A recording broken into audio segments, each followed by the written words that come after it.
La Tubicam XL 360 HAD est conçue pour inspecter les réseaux d'assainissement et collecteurs d'eau pluviale. Son utilisation est de 60 mm à 800 mm de diamètre et elle passe les coudes 90 degrés à partir du diamètre 125 mm. Le jonc est de 60 mètres de base et il existe en option en 120 mètres. La régie vidéo se présente sous le format d'une mallette qu'on vient ouvrir. Elle existe aussi en format compact étanche. On va commencer par armer le jonc. Pour ce faire, on va venir desserrer le frein d'axe,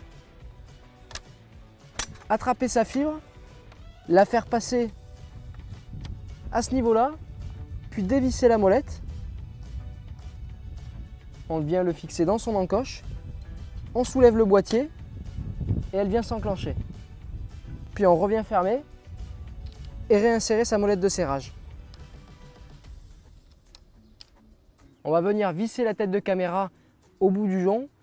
Celle-ci est rotative à 360 degrés, étanche jusqu'à 90 mètres sous l'eau, autrement dit 10 bars de pression, et son verre est en saphir, ce qui lui permet de ne pas se rayer. On vient simplement visser modérément jusqu'à la butée.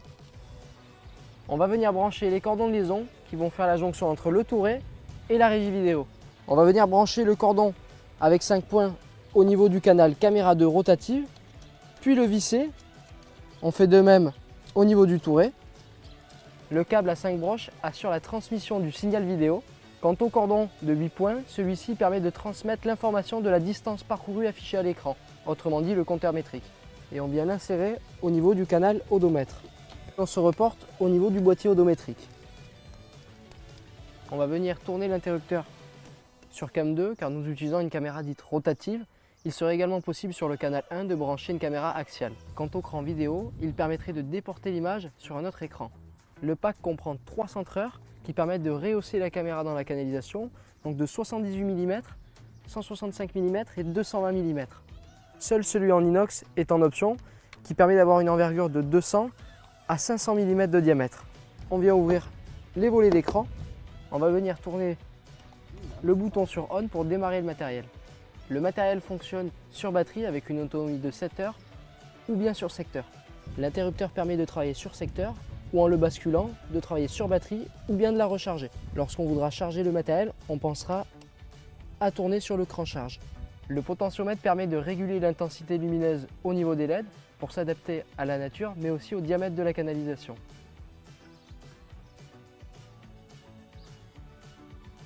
Conseil pratique, n'hésitez pas à positionner le touret par-dessus le réseau inspecté pour effectuer de la contre-poussée, c'est-à-dire prendre appui sur le côté opposé au niveau du regard. La distance parcourue s'affiche à l'écran au centimètre près et peut être remise à 0 à l'aide du bouton Reset.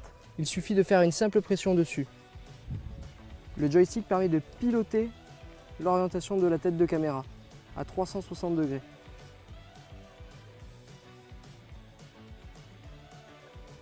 Les flèches assurent la fonction zoom et ce jusqu'à x8. On peut venir modifier le paramétrage de l'écran en venant ajuster à ce niveau-là, puis en naviguant, changer de mode, à savoir intermédiaire, standard, dynamique ou un mode utilisateur qu'on peut venir configurer. L'enregistrement se fait sur clé USB qui est fournie, qu'on vient insérer dans le port associé. Une fois la clé USB initialisée, le stockage restant vient s'afficher en haut à droite de l'écran. Pour lancer un enregistrement vidéo, on va appuyer sur le bouton REC ENR, puis une LED rouge va clignoter nous indiquant qu'il est bien en cours. Il est possible d'incrémenter des commentaires à l'aide du clavier Bluetooth qui apparaîtront sur les vidéos. Afin de prendre une capture d'écran, il suffit d'appuyer sur le bouton Lecture Play et le pictogramme appareil photo apparaît. Il est possible d'intégrer des commentaires audio sur la vidéo en branchant un micro-cravate juste ici, puis appuyer sur le bouton pour l'activer et rappuyer dessus pour le couper. Enfin, pour couper l'enregistrement, il suffit d'appuyer sur le bouton Stop. Pour accéder à l'interface, on va appuyer sur le bouton Menu, puis naviguer à l'aide des flèches afin de revisionner les enregistrements vidéo au format AVI ou nos photos au format JPEG. Elles se classifient par dossier journalier avec les dates. Le bouton ESC sortie permet de revenir un cran en arrière. On va sur les réglages pour aller modifier la langue, la date et l'heure.